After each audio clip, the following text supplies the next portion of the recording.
Hola, bueno, en la clase de hoy lo que vamos a abordar es el mapeo de estructuras.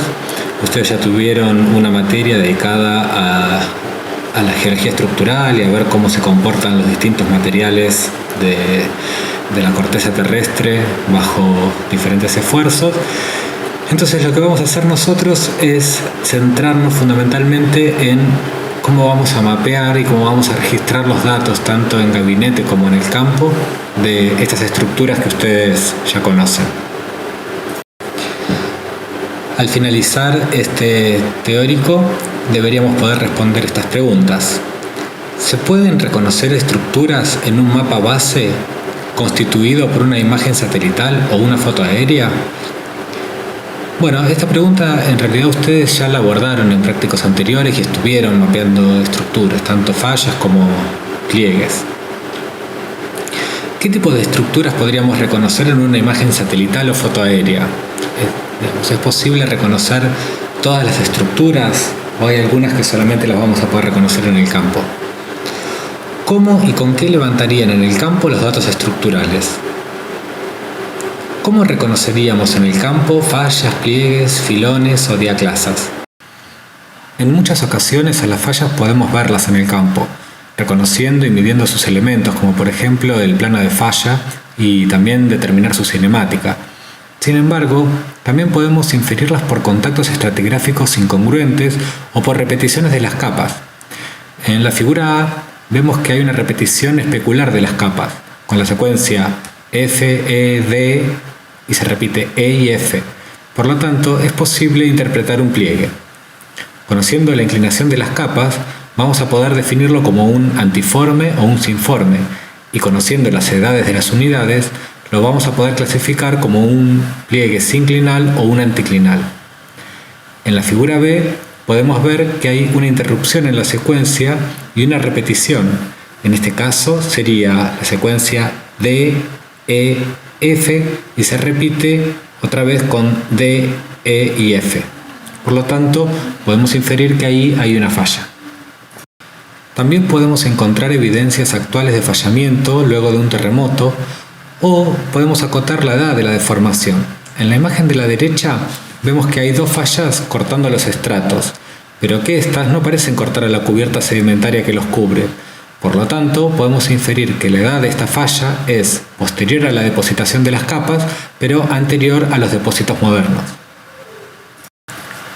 Cuando pensamos en una falla, pensamos en algo como lo que se ve en la foto. Una secuencia estratificada, con un plano de falla muy bien definido y delgado, con capas guías que nos permitan identificar cuál es el bloque que sube y cuál es el bloque que baja, y también si es posible que estén en el campo la flecha dibujada. Pero esto muchas veces no pasa porque los planos de falla suelen ser potentes y además son zonas de debilidad, por lo que generalmente suelen estar erosionados, rotos o con el desarrollo de un drenaje por encima que los cubre.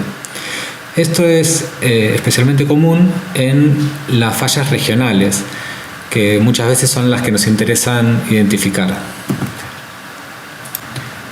Por lo tanto, vamos a usar algunos criterios que nos ayuden a identificar e interpretar las fallas aun cuando no podamos verlas.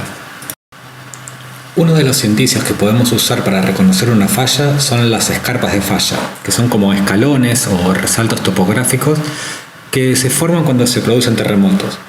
Por lo general, vamos a encontrar este tipo de indicio en fallas modernas, ya que ese resalto es muy propenso a ser erosionado. Como les comentaba recién, otro indicio puede ser la presencia de un diseño recto o reticulado del drenaje.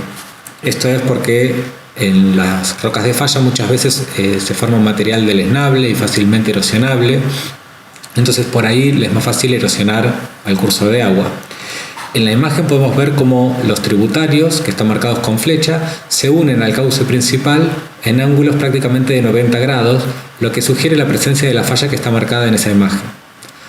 Por otro lado, si por la falla circularon fluidos hidrotermales, la falla puede estar silicificada y generar un resalto positivo en la topografía. También puede ser un indicio de la presencia de una falla un contraste brusco en la vegetación. Esto puede deberse a que se ponen en contacto dos unidades con características muy distintas como la composición o la porosidad, o también debido a que en las zonas de falla suele haber más permeabilidad que en las rocas de alrededor, ya que se trata de una roca triturada. Una evidencia de una falla es encontrar un elemento lineal que ha sido desplazado. Otra evidencia que podemos tener de la presencia de una falla es encontrar contactos litológicos que no pueden explicarse por una discordancia. En la imagen podemos ver cómo una unidad más antigua se encuentra apoyada sobre una unidad más moderna por medio de un corrimiento. Algunas otras evidencias que podemos encontrar para interpretar la presencia de una falla son los espejos de falla y las estrías. Además de indicarnos la existencia de una falla, las estrías nos pueden brindar información muy valiosa, ya que son indicadores cinemáticos. Y por supuesto, una de las evidencias más directas que podemos tener de la presencia de una falla son las rocas de falla, que son las rocas que se forman cuando se produce el fallamiento. Y acá tenemos que distinguir las rocas que se forman en un contexto frágil, que es en la zona superior de la corteza, de un ambiente dúctil, que ya es en un ambiente de la corteza inferior. En el ambiente frágil, las rocas más comunes que podemos encontrar son las cataclasitas, que son rocas cohesivas y no foliadas, en donde hubo una ruptura, una fragmentación y una atrición de los clastos, y se clasifican de acuerdo al tamaño de los clastos y la relación que hay entre los clastos y la matriz. Y las brechas de falla pueden tener desde pequeños centímetros hasta decenas de metros, que era algo que charlábamos antes, que las zonas de falla pueden ser muy potentes. En cuanto a las zonas dúctiles, nos encontramos con milonitas, que son rocas foliadas y cohesivas, y están compuestas por porfiroclastos y por matriz, y en función de esa relación se las clasifica en protomilonitas, milonitas o ultramilonitas. Una vez que identificamos la presencia o la posible presencia de una falla, una de las cosas que vamos a querer conocer es cuál es la disposición espacial que tiene esa falla, es decir, cómo es su orientación. Las fallas normales tienen por lo general inclinaciones fuertes a subverticales, mientras que las fallas inversas suelen tener inclinaciones suaves. Cuando esas fallas son reconocidas en imágenes satelitales, la inclinación se puede estimar por la forma de la traza de los afloramientos, que es lo mismo que estuvimos haciendo en todos estos prácticos. Los planos de las fallas son modificados por la topografía, la traza del afloramiento, igual que un contacto litológico.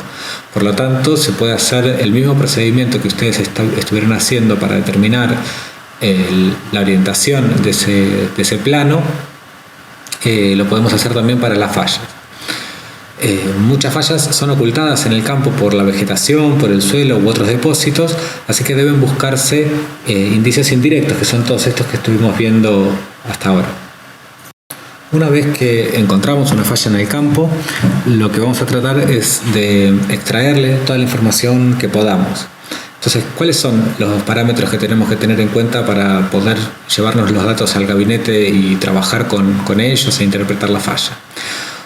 Por un lado, fundamental es la localización y también tratar de extender la localización de la falla en el espacio, es decir, no solamente identificarla donde yo la estoy viendo, sino tratar de seguirla a lo largo del rumbo.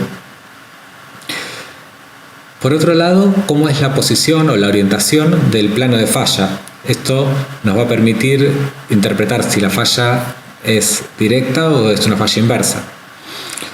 También es importante reconocer la dirección y sentido del movimiento neto, que esto lo vamos a poder hacer con las estrías, como mencionábamos antes. Y en el caso de que las fallas estén en distritos mineros, es muy importante tratar de identificar cómo es la cronología que tiene esa falla respecto a la mineralización u otros eventos geológicos. Entonces va a ser importante saber si esa falla es pre, sin o post mineralización. Ahora quiero que veamos un ejemplo de una imagen en donde podemos analizar la dirección de desplazamiento y la cantidad de desplazamiento. En esta imagen ustedes pueden observar una unidad lineal bastante delgada, que podría ser un dique, que se encuentra en la zona central de la imagen y que tiene un rumbo noreste-suroeste. Podemos ver que de sur a norte tiene una continuidad lineal, en un momento desaparece un poco, después vuelve a aparecer, pero un poquito por encima de la mitad de la imagen vemos que pega como un salto y se desplaza hacia la derecha. Entonces lo que nosotros vemos es lo que está representado con las líneas rojas. Se ve la unidad lineal y que se encuentra desplazada más o menos a la altura de esas capas un poco más blanquecinas.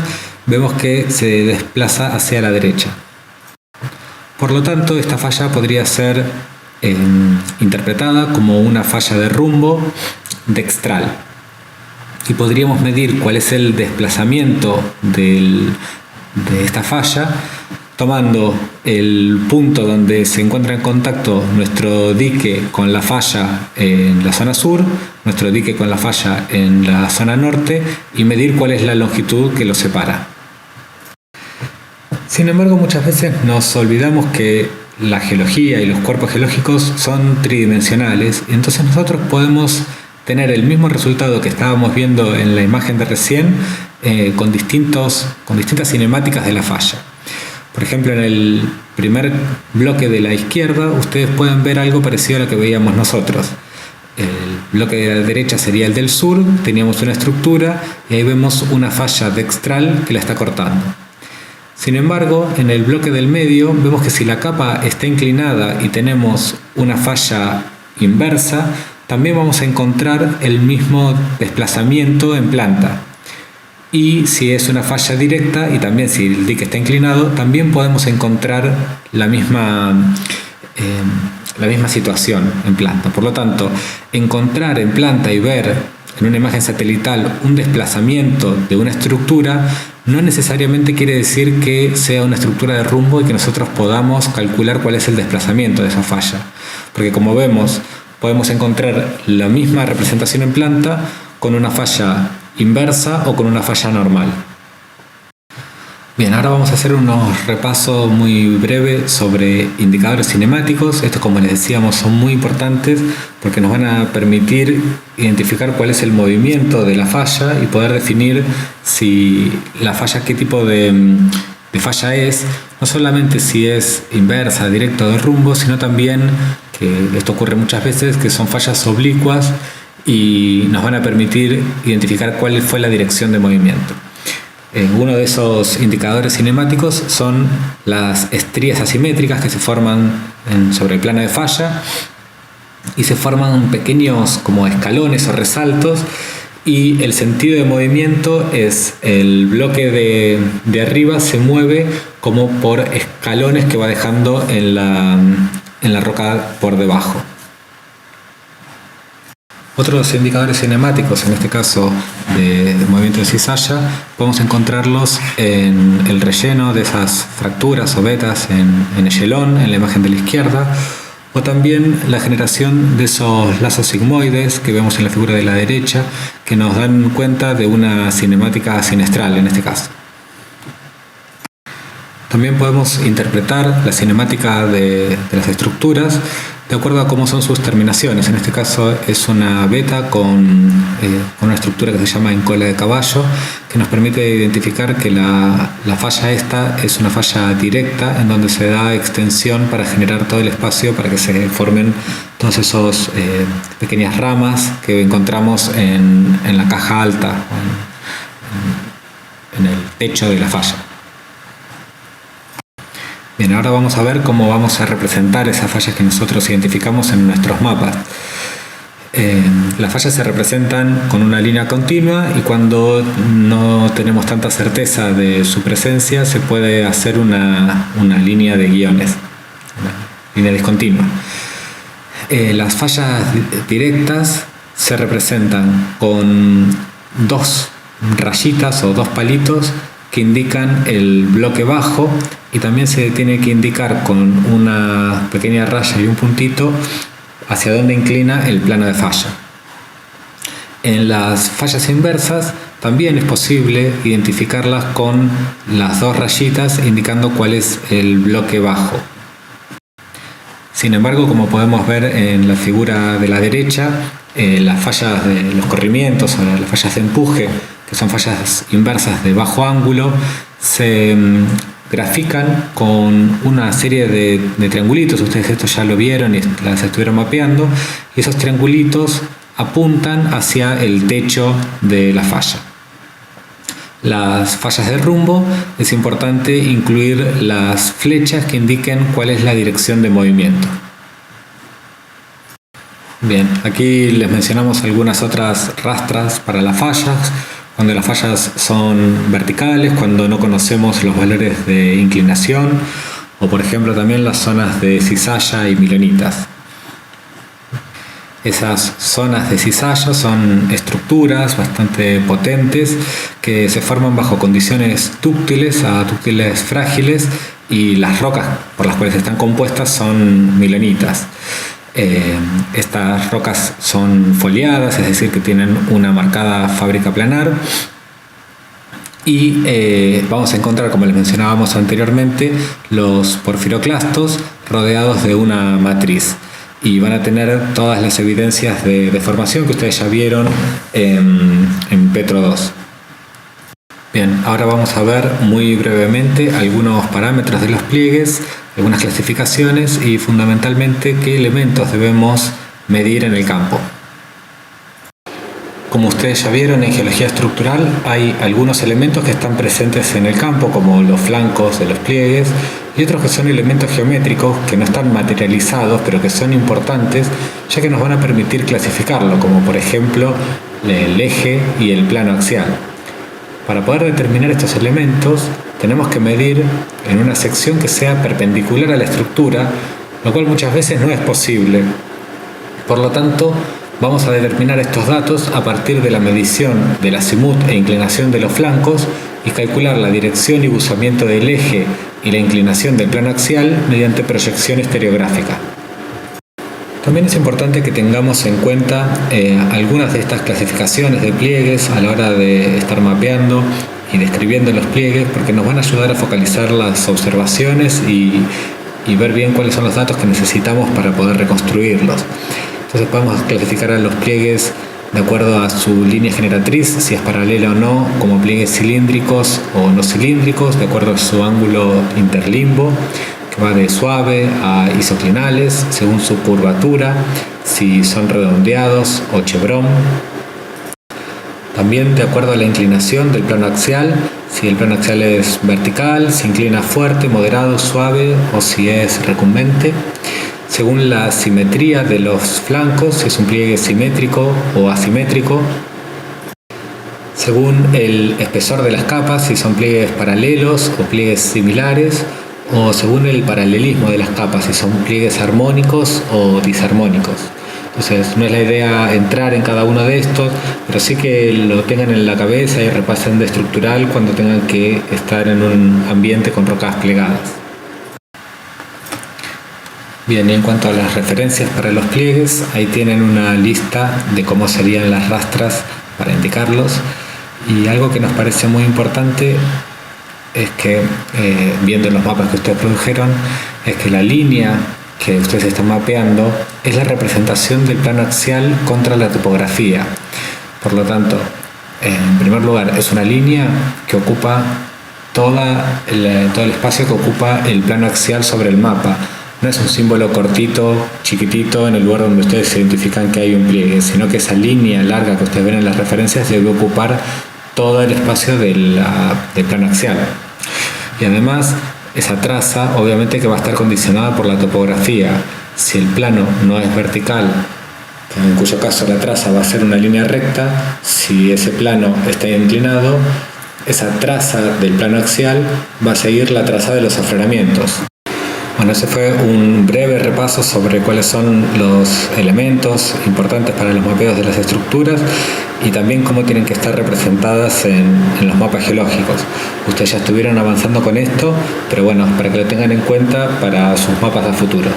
Así que bueno, les recomendamos también leer el libro de levantamiento, ahí van a encontrar un poco más de información y también repasar la carpeta y los apuntes de estructural del año pasado, porque vamos a estar trabajando mucho con estructuras y ahí está bastante más profundizado. Bueno, hasta luego.